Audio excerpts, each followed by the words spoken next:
This is the Bic Crystal, possibly the most successful product ever made.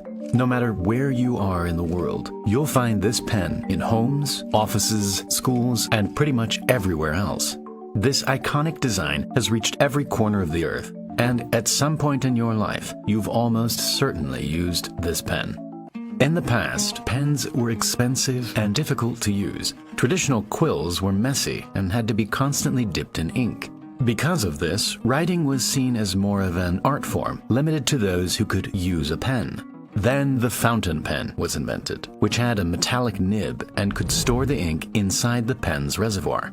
Although this was an improvement, the nib was scratchy and couldn't control the flow of ink.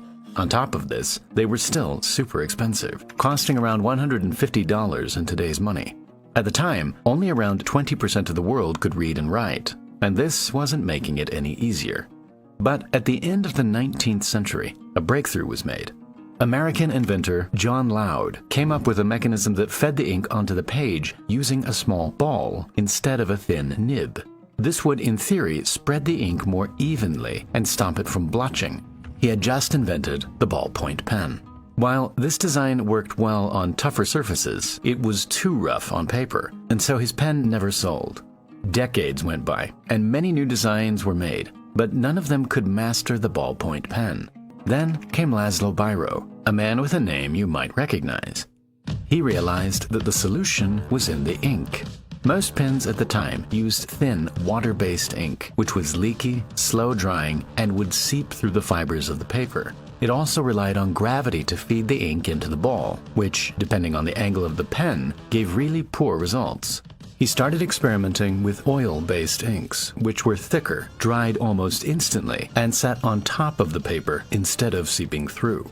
In order to master the ballpoint pen, Biro came up with a new design that would pull the ink onto the ball without gravity or moving parts, producing a consistent and smooth line on the page. Biro mastered his design, and his pen became a hit in South America. But there was still one huge problem. The cheapest pen he offered cost an incredible $190 in today's money. And so although the design was great, he never achieved mass market success. But just a few years later, French manufacturer Marcel Biche discovered Biro's pen and saw a huge opportunity. He bought the patents for $2 million and began designing a new and improved version that could be mass-produced for a much cheaper price. With the help of state-of-the-art Swiss watchmaking machines, he developed a method for mass-producing tiny stainless steel balls to within a fraction of a millimeter. Instead of using metal for the rest of the pen, he bought machines that could mold plastic, something that had only been around for a few years at this point. This was the end result. Although it may just look like a pen, it's hard to overstate just how perfect this design turned out to be. There were no moving parts, springs, or complex materials, yet every element had multiple purposes. The pen had a hexagonal barrel, like a pencil, which stopped it from rolling off tables and made it easier to grip. It was made from polystyrene, which was strong, cheap, and transparent, allowing the ink level to be seen at all times. There was a tiny hole on the barrel, which allowed air to enter and replace ink as it left the pen. The ink inside the cartridge was a special recipe that maximized the capillary effect while still producing a good quality line. The ink flowed into the tip of the pen, which contained the stainless steel ball. The ball was machined so accurately and could move just enough to spin and deposit ink onto the page. When the pen wasn't being used, the ball would create a seal, stopping ink from leaking out of the bottom. If the pen was turned upside down, the capillary action and the surface tension of the ink would stop it from falling out the back of the pen. The lid, which also doubled as a clip, was made from polypropylene, which absorbed impacts and stopped the pen from cracking.